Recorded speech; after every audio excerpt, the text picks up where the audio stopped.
The bell is about to ring. If you want to drop us a voice message or simply ask a question, you can do that by clicking the link in the show notes below. Be sure to leave us a 5-star review. It helps more people find us. Theme music by Kinsey. More music available on Spotify.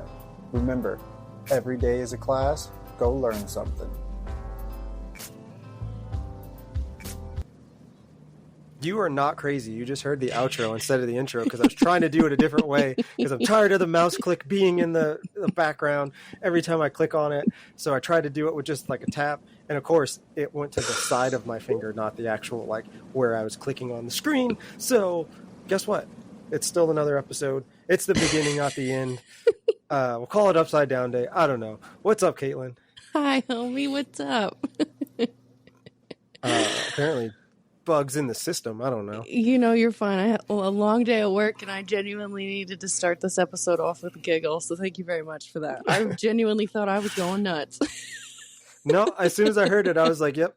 And I'm just going to sit here and let it play. I could stop and start over. And then I was like, I guess I could edit that out later. But we believe in being true and real and honest and all of those things. And other podcasts might, and this is a little shit talking, I guess, but other podcasts may say they're real, but they edit things out and you can tell they edit things out. We don't edit here, except for maybe like background noise. But even then, our guests, which you will hear or would have heard recently, talk about a screaming kid in the background, because sometimes we got screaming kids in the background. Mm-hmm. Sometimes I got lights flickering and bouncing on and off. All of that kind of stuff we just deal with. We get thumbs up on our screens and confetti and all sorts of other things. So it just is what it is.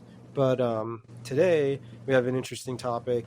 But first, how are you, buddy? I'm hanging in there, homie. Very on brand to keep it real. I've been struggling with mental health lately, but another day, another dollar. I just try to keep on trucking forward. Yeah. How many more cliches can you throw into that sentence? Do you think you can fit 4 more? You know what? My therapist would also say the same thing. She'd be like, okay, cut the shit. How are you actually doing? So I really appreciate that, man. But yeah, it's been a struggle. We're trying. Well, good. I'm glad that you are trying. Whenever people say, hang in there to me, I'm always like, the rope's too tight. I can't do anything else. And then they just look at me like, I don't know how to respond to that. It's like, exactly. Get out of my face. Bye. What about you, Matt? How you doing, dude? I'm good. I am currently car shopping. I'm doing something that I didn't think I would ever do. And I think I'm going to sell my Camaro and I'm going to get another Jeep, a different kind of Jeep. But, Courtney's driving the Jeep now, and I've been driving the Camaro for about a year, and I still love it, but I think my tastes in life have just changed. So I don't go to car shows or meets or anything like that anymore and just hang out with people sitting around cars, or, I don't go down to Mexico and drive cars fast, because that's, where we always go to drive cars fast. We never do it in the United States or on public roads here. But, I don't do any of that anymore. And my oldest is driving, and it's a manual, and I would love to teach her how to drive it. And I think that she should learn. However, that's probably not the best car to try and teach her on. So I got to get something that she can drive, and a lifted Jeep with bigger tires and drives like a tank doesn't really teach her about driving enough to make me feel confident in her ability to drive something else. Again, I would love to teach her, and I will teach her how to drive in that Jeep. It just drives like nothing else on the road. So it's not good practical experience. So, I'm going to get something else so that it can, just be one of those, I teach her, we go road tripping, whatever kind of thing. Cause sometimes the Jeep is a good, the Wrangler that we have is a good road trip vehicle. And sometimes it's not a good road trip vehicle. And we need something that's going to be the best of both worlds. So it's a different kind of Jeep, but yeah, hopefully that happens soon. So it's exciting, but also I never thought I would sell it, which over my shoulder, my Camaro that was sitting up there is now sitting somewhere else, because I was like, I guess I got to switch out my my background if I'm gonna get rid of this car. So there's that. In a different lifetime, I would offer to take that Camaro off your hands. However, I am grounded from large engines because I have what's called a lead foot. Scientists Fair. are doing experiments on it. So yeah. And it also just sometimes it is baffling to me how we are just in complete lifetimes away from each other in parenthood. I'm like, my kid just had no accidents today. Wore underwear all day. Like she went poop on the potty today. And you're like, there you go. Good job. I got to figure out what vehicle I'm going to learn to teach her to drive in. I'm like, oh, Yeah. I'll be there before I know it, I'm sure. You know, ironically enough, what I do at work all day is try and help potty train children. So I'm still dealing with that too. I got two things to say. One about that because it's just relevant. So, you know, like the food prep gloves, they're like vinyl, clear usually. They're super thin. So I went up to the nurse's office. I was like, hey, we're out of the larger side gloves. I work with all women. My hands are bigger than most of theirs. So the large size gloves only affect me. And she throws me a box. And I was like, okay. And I was getting ready to walk out and I looked down and I was like, oh, these are like food prep gloves. I need them to like change kids when they're like messy. I don't know if these are going to work. And she's like, oh no, they're not thin. They're not like the like cheap thin ones. Like they're like regular gloves. They're just clear. And I was like, okay. So I walked down the hall and it literally says food prep glove on the box. And I'm like, I don't know if I'm going to trust these and just use the medium gloves that we have in our room. But and then I told my boss and she looked at me and she was like, it only affects you. And I was like, I know. God. It's like, yep. Thanks for that. Thanks. So that I don't know that I'm going to use those because I don't want to poke my finger through a glove while changing a poopy child. That doesn't sound like the day I want at all. But second thing, I made a promise on the show that I was going to try and release my book in the winter. And I decided that I was going to try and do whatever I could to motivate myself. And one of those ways is beta readers. I haven't had anybody beta read the third book since I like finished it years ago now. And I was like, I need to have that done. But originally I wanted to wait until I had art. Still can't find an artist. I don't know that I'm going to use the AI art like we had that episode about. You can go back and listen to that, the Homes Room with AI. But I decided to put a call out for some beta readers. So there's some people that I'm sending the PDF file to read the third book and give me their feedback. Not necessarily be like feedback that's not like, I just basically need to know if the story tracks well with the other ones. It's a different writing style than I've ever used before. So does the writing style work, or are there holes in the style that I need to fix because I don't use that style very often? And like just overall enjoyment, like did you enjoy this series as a whole? So I'm excited to get that going and get their feedback. But yeah, so I am pushing myself to do those things. Again, we believe in being real. That's part of it. That's a true thing. But yeah, you know, it's like I said, we are hobbyists at a lot of things. And what separates a hobbyist from a professional is motivation. So there's that. I don't know. What do you think about that? You got any thoughts about that? First of all, I want that saying on a t-shirt.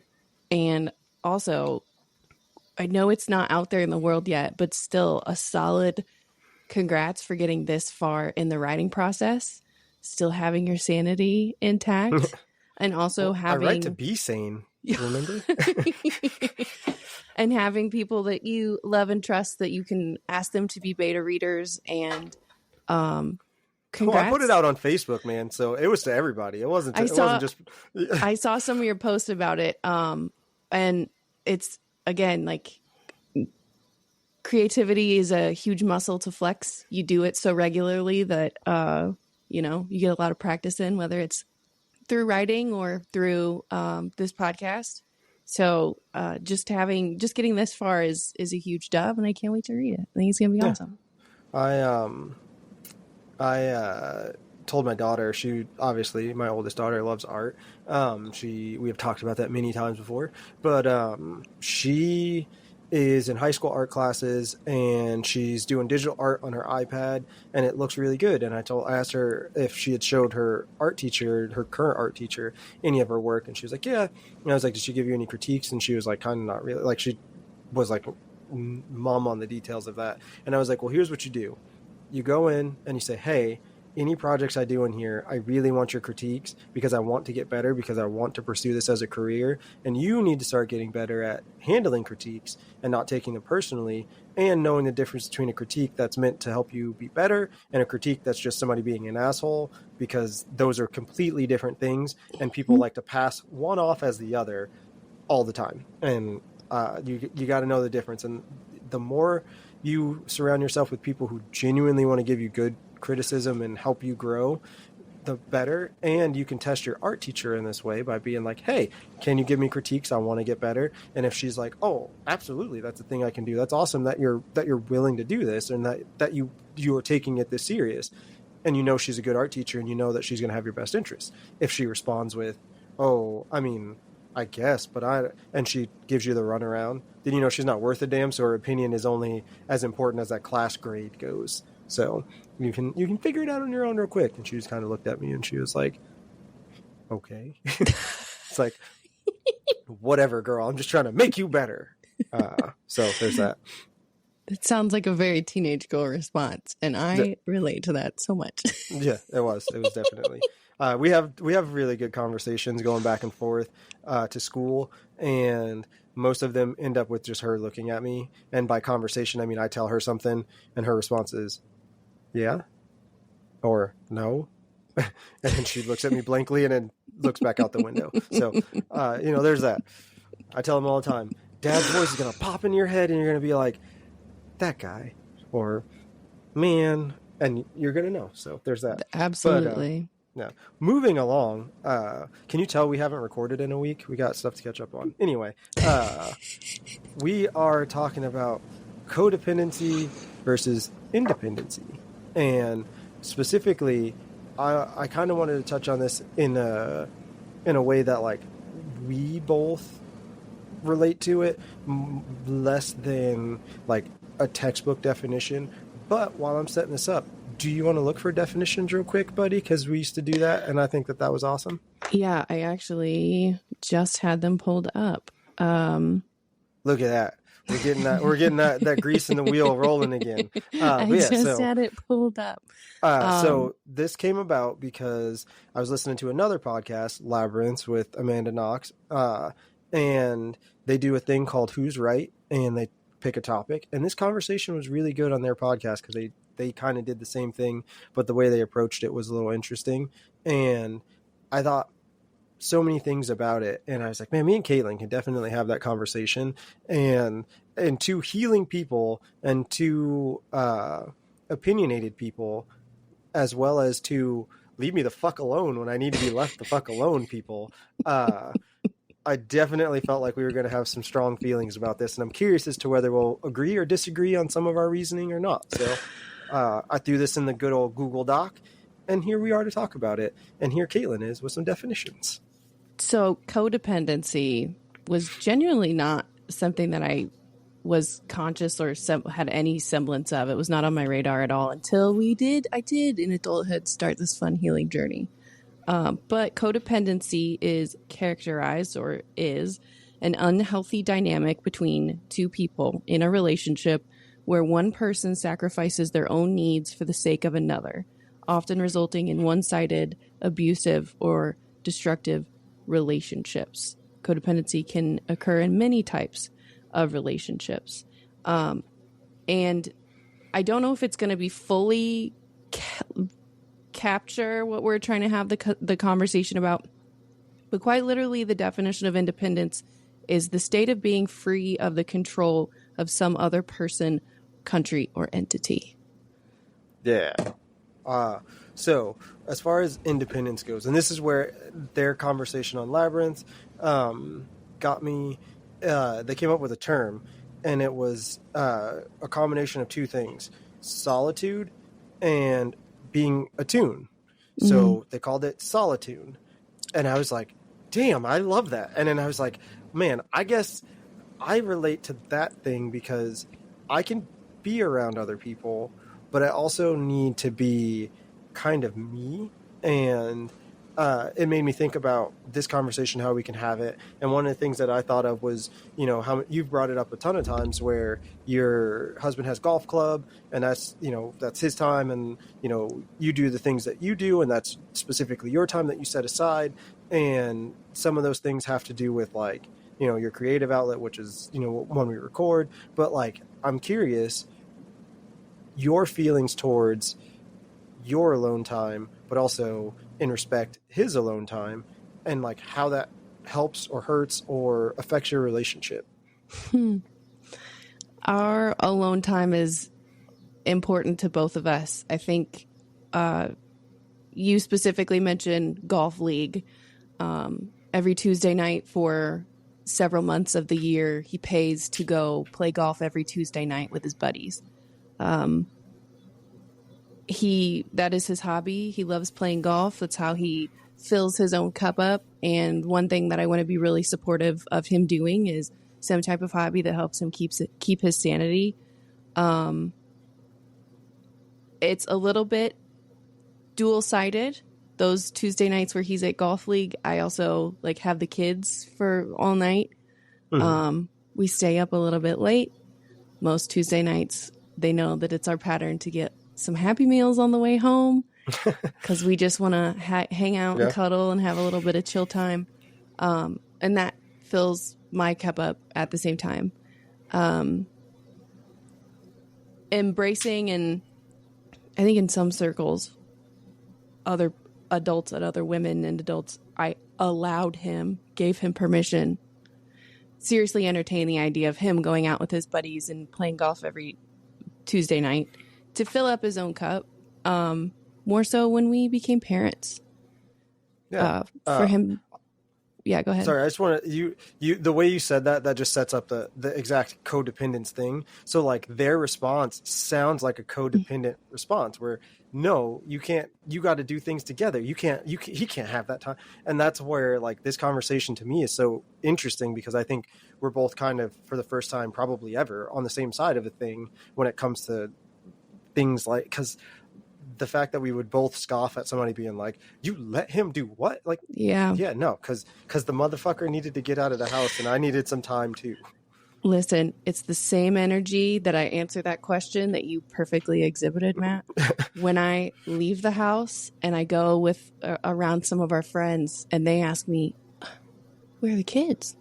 At home with their equally capable father? What are you talking about? Thumbs up. Yeah. What are you talking about? But yeah, so codependency, all that. I personally, you asked me about my alone time and my creative outlets and things. Yes, I've told you before that this is 1 hour every week that I block out specific to record this podcast and flex my creative muscle and just hang out with my homie. Yes, it fills my cup up. I don't have like a golf league. My preferred alone time is laying parallel with the floor, watching TikToks or like Minecraft or Hogwarts Legacies, or watching a raunchy comedy podcast, very much alone time, or reading. She says as she has her Kindle right in front of her on her desk. But yeah, I don't know. Do you and Court have separate hobbies and separate alone time things that you understand why the other person wants to do or have? This is where it's interesting and why like this thing like caught me so much, because we like forever ago, like she would read or she would play on her computer or do whatever she did, and I was always in the garage building something. And then we now have a place where I don't really have a garage, so like doing stuff, I'm either in a room where our pets kind of hang out, so like if I'm in there, the dog is like, yo, you're in here to play, right? You're in here. This is our space. And you're in here. If you're in here, that means we're playing, right? So it's a lot harder to get work done on those things. But also as like mental health ebbs and flows, like sometimes I don't want to work on that stuff. And that kind of sucks. Where before we had like clear defined you know, like she would do these things, I would do this. Sometimes she would do a puzzle and I would play video games. So like we're separate, but like not separate kind of deal. Like we're in the same house, but separate. And then we started playing Derby, and it was a thing that we did separately together. And recently I stopped playing and I play hockey and she plays that. So like, I guess that counts. But if I were to say like specifically something that we do separately, it's like, for me, I get up early. She leaves at like 6 o'clock on a dot almost. So I get up at 5:45. So from like 6 o'clock on the dot to like 6:45, I just have time where it's just me awake. There's, you know, nothing, nobody else. House is quiet. I can listen to a podcast. I can watch TV. I can, you know, that's when I do a lot of the clip editing and stuff for the podcast, or get them ready to post for the day or whatever. And like, that's the time that for me, it allows me to like center and, you know, like start the day on like an even thing. And before that, I wouldn't have had that time, except for the fact that I worked at a job where I was up really early and I got used to being awake at 4 o'clock in the morning and working quietly in my own space. And I realized how important that thing is, and how important to me, like having that time where I can just be awake doing things, but with no input from anywhere else or anybody else. Like if I wanted to, I could, but for the most part, like I just was like, meh. And for her, they said she does a lot of, you know, she still does a lot of phone games and things like that. And when I see her playing on her phone, I try to give her that time, unless it's like a designated, like, hey, we're like trying to watch this movie. Like, what are you doing? Kind of deal. But yeah, I mean, like I said, I think that's why it's so interesting, because it's sounded like you have that same kind of outlook on it, but in reverse, where like, that's the way that you try and recenter yourself or take a little bit of time for you. And a lot of people probably don't realize that it's necessary, and would look at it as like you're being lazy, or you're, you know, like you're attached to social media and you have a problem, as opposed to this is the like 20, 30, 45 minutes to an hour of my day where I just get to be alone without somebody calling me mom, somebody calling me babe, or somebody calling me, you know, analyst Uding Rife. Like, so. Yeah, it's also very timely that this is a topic of conversation for us. My rest time looks a lot different than my husband's. One thing that a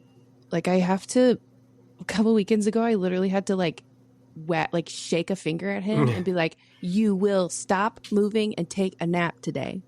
Like, he's not, you know, alone in the bedroom scrolling TikTok in the dark, or like reading a romance book or something. Our rest looks different than each other.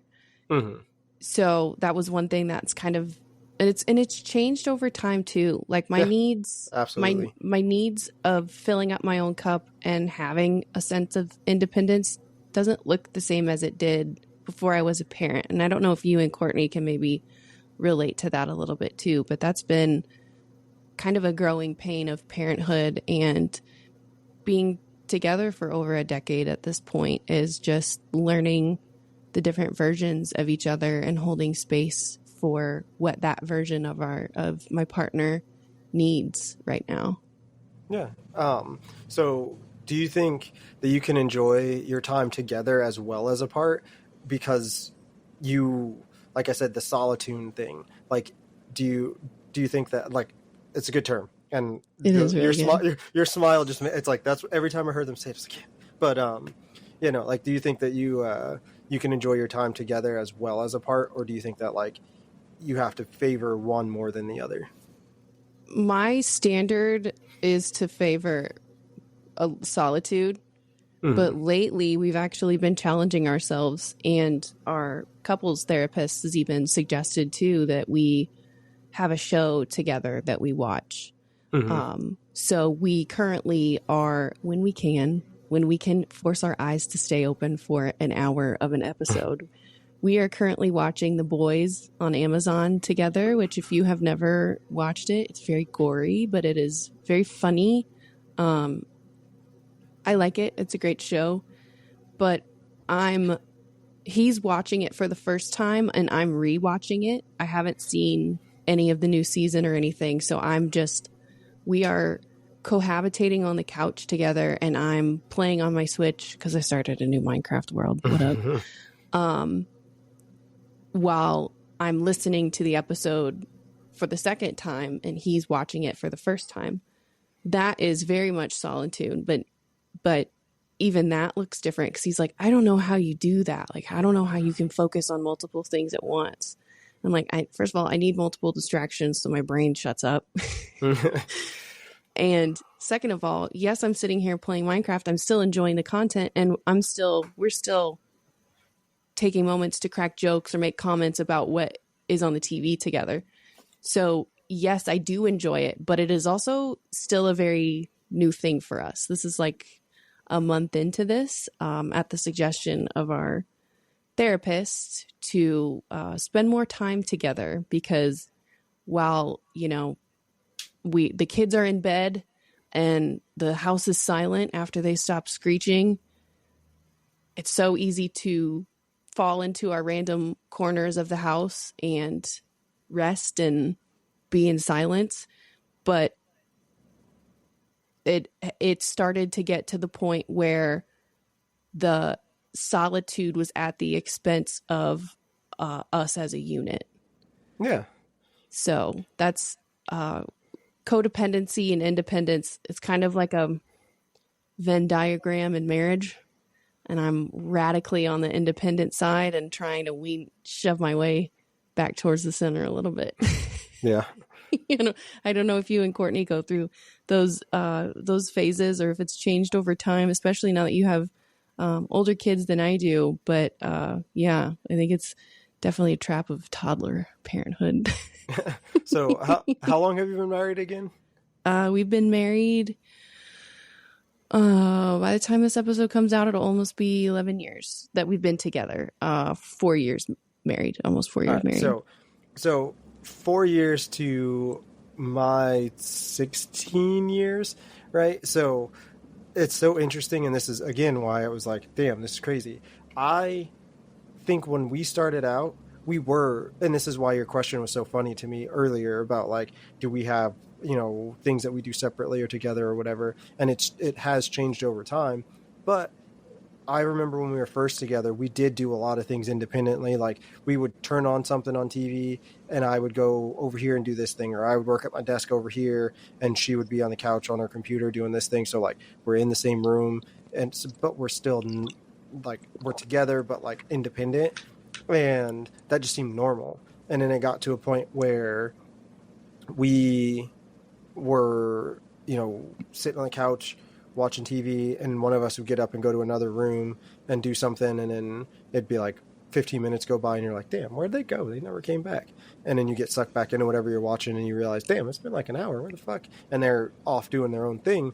And then we moved to Wyoming and we lived in a hotel room and couldn't get away from each other because there was nowhere else to go. But I was at school and she was with the kid. And that's another part of it is like the codependency, independency, and like where one spouse is at work or something else and the other one is waiting for them to get home just to have another adult to talk to, let alone, like any kind of companionship. And then when we came back, I think we missed each other enough in that like spending time that we both gained codependent like tendencies and we didn't want to, not be with the other person. Like if we found an option that allowed us to both go do this thing together, that was always going to be the choice because it just like I genuinely wanted to spend time with her and she genuinely wanted to spend time with me. And that's when we found Derby. And it was a thing that we could do together, but separately and have our own experiences, but it was still a thing that we both shared. And I always think it's interesting hearing a newer married couple going through kind of that same thing, because I want to say it gets better and it gets to a point where like you're like, I'm gonna go over here, you go over there, we'll come back and explain the stories and this, that, and the other thing. It does cycle through to where you're like, I miss you and I really want to spend time with you. And maybe the kids growing up and having, like at that point, originally when we were in Wyoming, our oldest was 1. And then when we started Derby, she would have been maybe 6, I think, about to be 6. So it's like that span of time that you're currently in is exactly when we had that kind of a relationship predominantly. And then we developed codependent, and now we're swinging back to like, maybe it's because we're almost 40. Yeah, I just said it. Sorry, babe. But we're back to wanting to spend time. Like, we have an app called Paired where it sends us daily questions and we answer them about our relationship, and it's supposed to just prompt you to have conversations and things like that, while also giving you a little bit of insight on what your partner might think.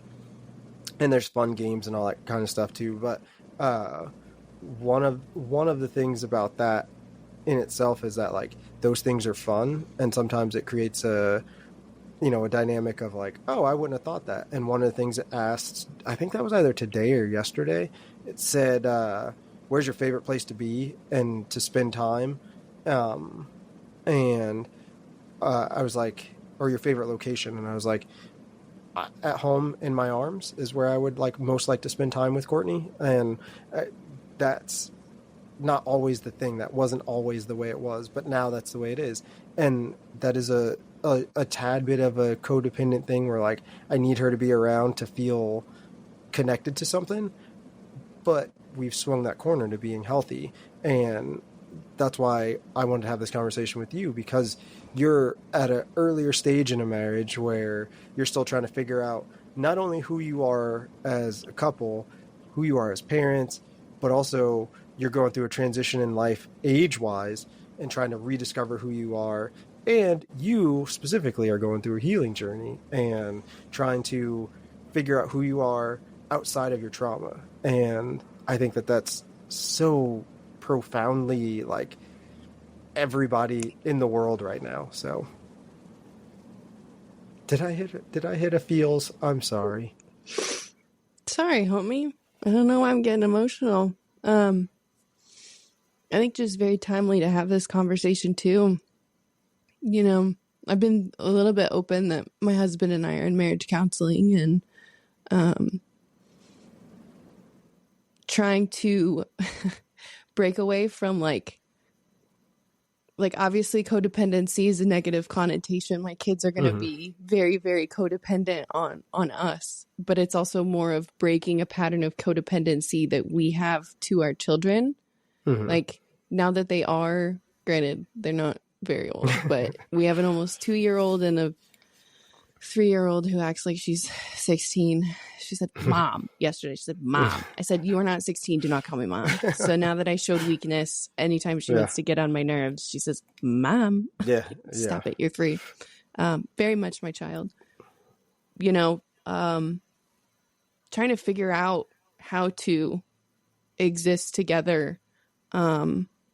Another thing that our marriage counselor suggested is just like regular date night. So I'm so thankful that we live close to my sister and her fiance every other Thursday. Go ahead. So when you this is my next question. When you finally have time, just the two of you, what does that feel like? Really uncomfortable now. Was something that we're growing through. Because we're in this fun pattern of life where our kids are obviously very demanding, but our jobs are pretty demanding too. So every other Thursday, my little sister and her fiance take the kids, which they love them. They come over here, watch them, put them to bed, and we have a date night, which usually is just like a dinner somewhere, just to be alone during the week and catch up. But we've also really been challenging ourselves to, while we have that alone time together, not to discuss the kids and not to discuss work. Yeah. So still figuring that one out. But if we do get, a spare moment together and it's outside of the home and outside of our children, usually food and a beer is involved. Yeah. When we're here at home, that's either literally a nap together or hanging out on the couch watching a movie, or trying to find a movie to pick or trying to pick a movie to watch together. Yeah. So I don't know. Coexisting just in the same space together outside of our identities of work and parenthood is still a relatively new struggle for us in our season of marriage and parenthood. But yeah, what do you and Court do? Obviously, if you guys are alone together, you guys want to go to the rink and like hang out and play derby and stuff, right? No, actually, that's a her thing. I don't play anymore. Honestly, like going to her games has become like not frustrating because like I don't want to watch her or whatever, but because I just don't know what's going on. So like people ask my opinion, and it's like I don't know what's supposed to happen. So like if what you did on the track is what's supposed to happen, good job. If you went out there and what you were supposed to do is not what happened on the track, good job. Keep trying. Like I don't know. I don't have an opinion, and it's hard to have an opinion because I'm not there anymore. So like I'm there to support her, and I think that that's awesome. It makes me want to skate because I still like am competitive, but like at the same time, derby is now like I don't want to say in my rear view, but like it's definitely not as like as front sight focused as I used to be on it. But honestly, when I think about where we were when you are where you are currently, we were kind of the same way where, I mean, like we'd hang out at home. Like our favorite thing to do was Thursday nights we'd go out to the bar with our friends and, you know, like spend all night there and then come home and then we'd work and then come home and, you know, like just was like the grind of life. And now when we get time, like my mom is nearby and the girls like going over to her house because that's where all the people are often. So like they go over on weekends, and honestly, like I've posted about it recently. We go to Target and get coffee on Saturday mornings, and we walk around, do whatever errands we needed to do, and then we usually come home and, you know, just hang out and watch TV, watch, you know, whatever series we're currently watching or whatever movie we decide on. We're movie people. We still have like a ton of DVDs, even though everything is streaming now. So like we watch like something together. And then on Friday nights, it's kind of the same thing, but growing up, it was always like you could count on having pizza on a Friday night. So we do pizza and wings, and then we watch something, and then it's just kind of us. And like we both come to like truly anticipate that time and know that like Friday night and Saturday, no matter what's going on, are going to be like good days. If she has a game, Saturday is kind of like not monopolized, but there's definitely a hard deadline where we don't get to where our time together is going to kind of cease, and I'm respectful of her time in that. And then Sunday she kind of has practice, so it just kind of ends up being like depends on the Sunday. We go get the girls, all that kind of stuff. Like Sundays are we get maybe like 2 hours, so we from like 6 o'clock, maybe 6:30, 7 o'clock on a Friday night to, you know, when we go to bed on a Saturday night is like truly time that we get to spend together, and we talk about whatever we need to talk about if there's something going on, and we use that time to like, I guess, find enjoyment together. And the whole rest of the week is always like a blur and this, that, and the other thing. And she has an hour drive to work, so she gets to be by herself a little bit, and she enjoys that time. Mm-hmm. I have the hour before work, so like we find ways to be independent and create a dynamic to when we do come back together, whatever codependency we have is like a nourishing thing, not a negative thing. And I think that that's ultimately what this kind of like conversation is like codependency can be unhealthy, but there's also aspects of codependency that like you kind of have to have as a married person. Otherwise your marriage is going to be super one-sided, and that might be fine for you, but not everybody works that way. And any relationship that's like a long-term relationship, whether you take vows and do some shit for the government or not, like I think that's kind of part of it.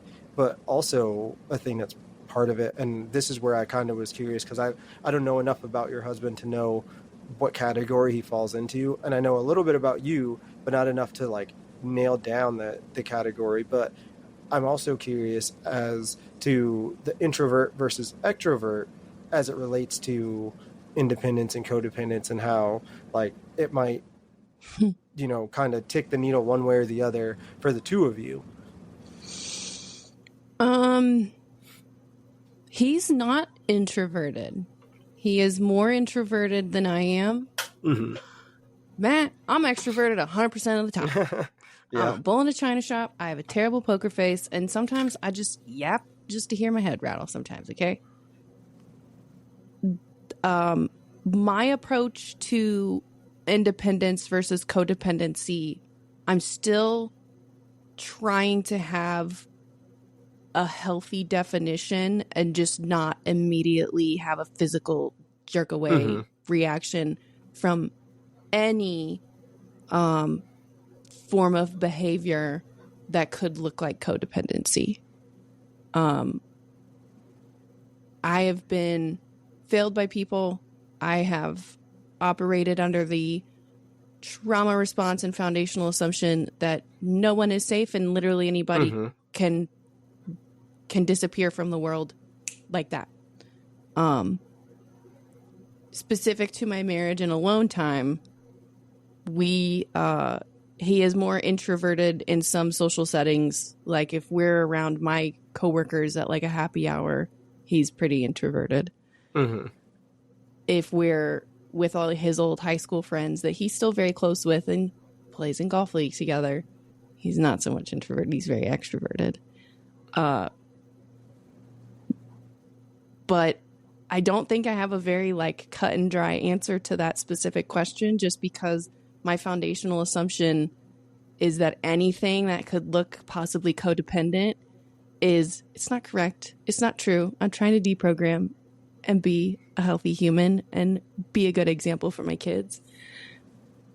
But in my flawed brain and my problematic patterns of thinking that are formed as a trauma response, anything that could be perceived as codependent is a weakness. And it is one of my greatest, deepest fears, to be perceived as weak.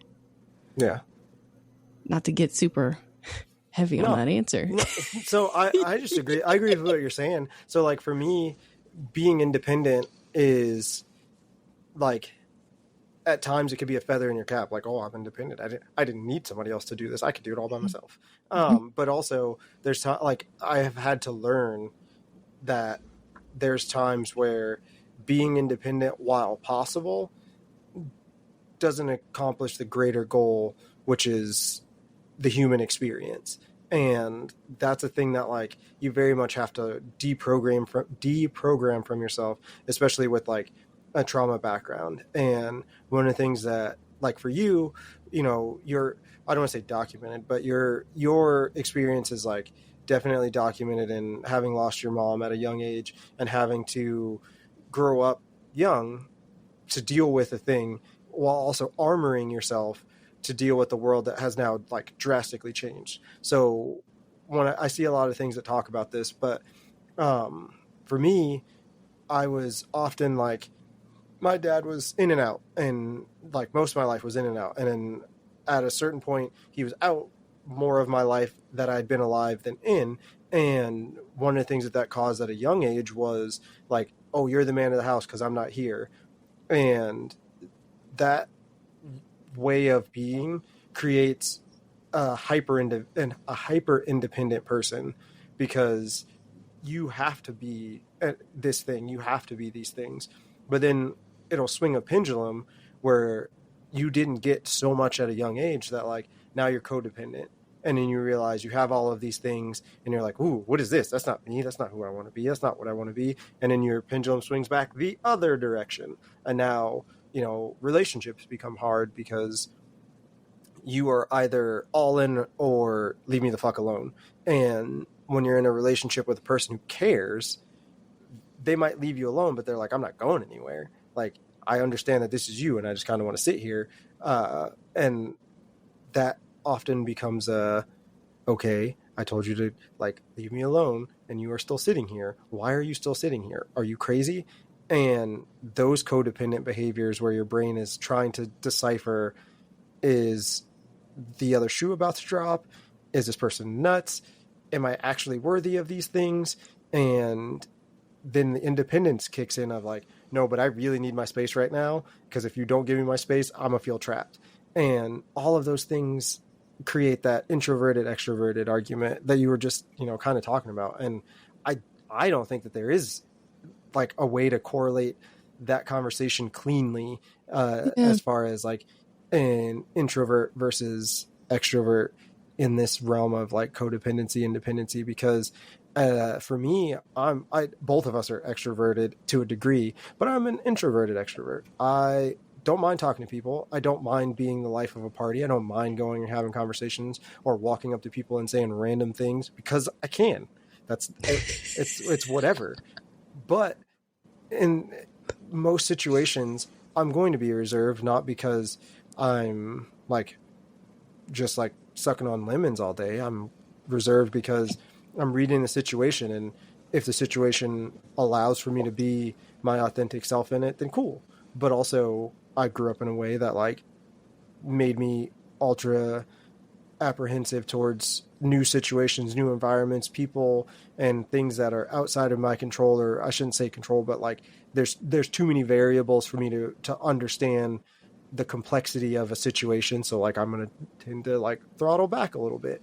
And in a relationship, those things become hard to read. So the other person who may have codependency now is like, oh, they hate me. I can't. Why are they so mean to me? Why are they so standoffish? I don't know.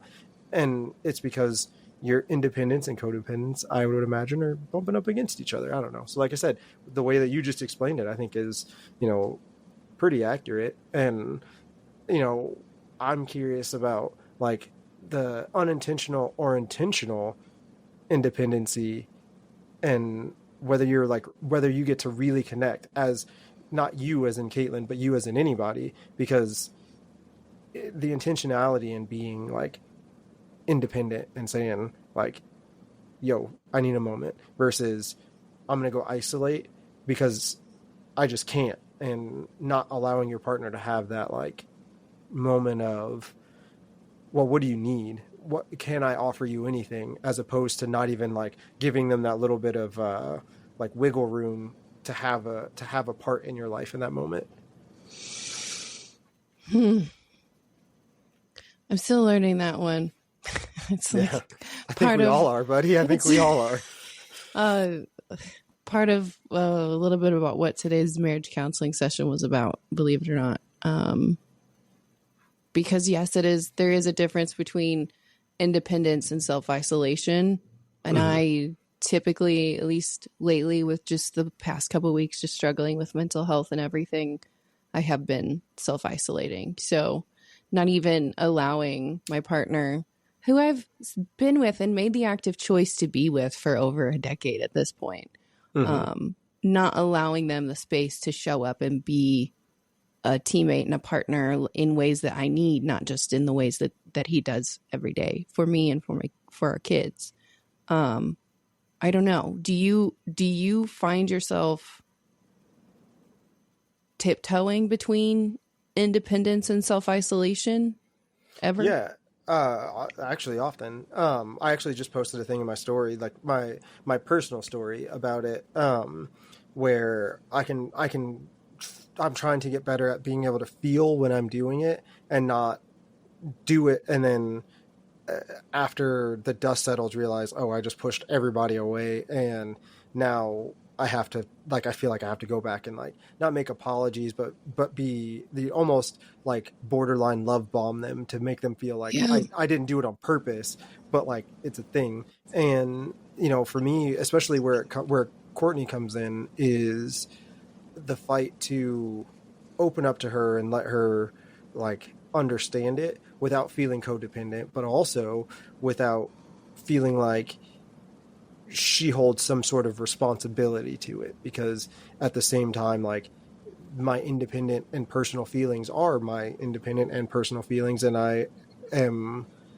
like tied to those things in a visceral way where if I'm not allowed to feel them, or I'm not allowed to like see where that path goes, I'm going to feel all of the things that an ultra independent person feels, which is trapped. So there's a level of balance that you have to find and walk. And I think that when it comes to like intentional or unintentional, like when I know I'm unintentionally doing it, or when I realize I'm unintentionally doing it, I think those are the moments where it's like, I need to have alone time, no matter what it is, before or after I see her. Where when I see her, I have the spoons, as you all say nowadays, to put into, you know, her bowl, I guess, which isn't an innuendo, but it kind of sounds like one.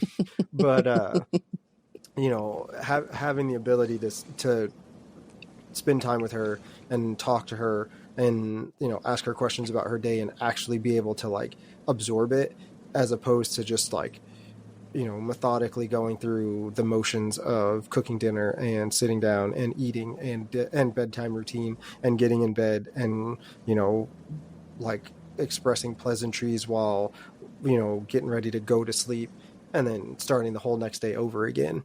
Like that's to me the true struggle of an independent and a codependent, and finding that balance for not only yourself but also your relationship as the, you know, being it is, you know. And I think that, like I said, this topic was just so crazy in my head to be like, damn, because I know how I feel, but I don't know how, like, that's the thing that I am always flabbergasted by with the stories on Saturdays. There's always polls in them, and when it's stuff like this, the polls always shock me, where they go a completely different direction than what I was expecting them to go in, and I have to remind myself that people are fucking wild, and nobody knows what's going on with them unless they say it, and unless they explicitly tell you, this is the way that I rationalized and came to this thing in this moment, at every moment, because it's always different. And I think that's so fucking crazy. My mentor in grad school, she was a Southern lady from Virginia, and she said, Caitlin, social sciences are just the weirdest thing, because humans are the weirdest test subjects ever. We fight, we fuck, we kill each other.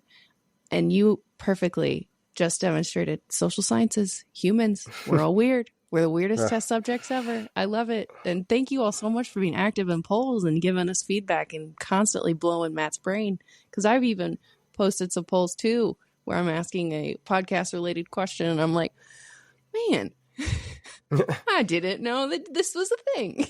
Yeah.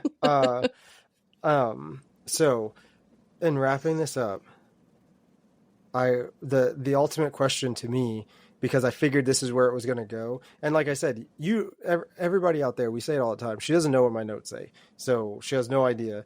And the way that I structured these questions, her responses played directly into the next question, because we both approach this from, like, I think the same almost lens, maybe just a different focus. And I think that the ultimate question for both of us to answer is, can you be alone together?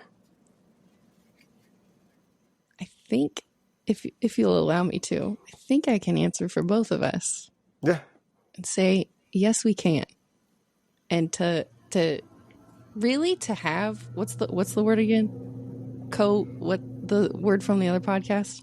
Oh, now you're going to make me put me on a spot now. I'm thinking about it. The solitude. Solitude. Having a partner that you decide and actively choose every day, having a partner that you can be in solitude with. It feels very granola to say solitude with. Definitely the way it was. That's like the goal. You know, somebody that loves you, accepts you, creates space for you, and that you don't have to you can have comfortable silence together. Mm-hmm. Yes, sir. I will answer that for both of us. Yeah, I agree. And I think that's, like I said, that when they had this conversation, it really made me think.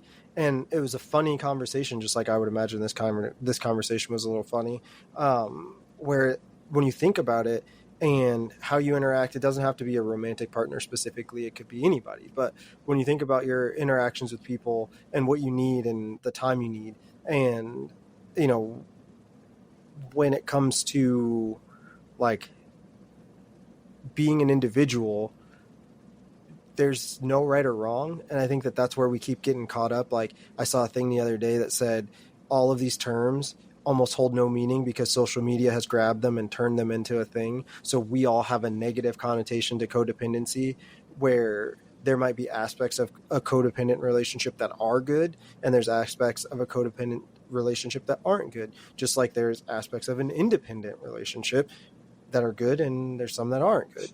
There's always good and bad, yin and yang. Ultimately, what it comes down to is being able to understand what you need out of a relationship and learning how to ask for what you need in a relationship. And I think that for you and I, we both are trauma background in our respective ways, but we're still trying to see the world through a lens of like, I know it can be better. I just got to figure out how to like squiggly squint my eyes and make it move to the right place. And then maybe I can, maybe I can figure out which way. So I assume all of you out there are also feeling that way. So I ask you, can you be alone together? Or is there some other, manifestation of a relationship that you need? Like I read once, the best relationship is we have separate beds that we sleep in, but one big bed that we do everything else in.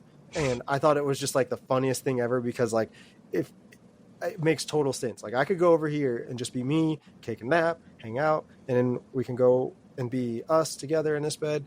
And I think that for a codependent, that would be scary. It'd be like, no, absolutely not. I need to be in the same bed with you. So that tells me 100% that my brain goes to independent, not codependent. So, ask yourself those questions and reflect. Let us know what you felt in that. Because like, that's kind of the point, I guess, is, like you said, social sciences is, we're all test subjects. So if we don't talk, then how do we know whether the experiment is working or not? And we are lab rats or lab monkeys, whichever way you want to look at it, but we have formed words and can express clearly most of the time, possibly. So there's that. Caitlin, did you enjoy this conversation? I did. It's very timely, like all of our kind of heavier topics are. I don't know why. I think maybe you just had like a friend vibration thought about what I needed. A Matt tingle, as Kim dubbed it. A Matt tingle. But yeah, I'm always interested in different viewpoints. I am, like Matt said, we're all just idiots with internet access floating around on a rock trying to figure out and be better for those that come after us. And there's especially in marriage, when you get the government involved in somebody or with somebody, that it's a Venn diagram. You can't be one side or the other on extremes. Meet in the middle. Yeah, I would say meet in the middle, unless the other person's wrong, and in which case they can just stay over there. I'm just joking. Don't do that. That's terrible marriage advice. With that, thanks for listening. Oh, I guess actually, do we play the outro or the intro? I don't know. Dealer's choice, homie. I see. I guess we're going to go with the open because it just makes sense. We'll book in the backwards episode. Love you. Bye. Bye, homies.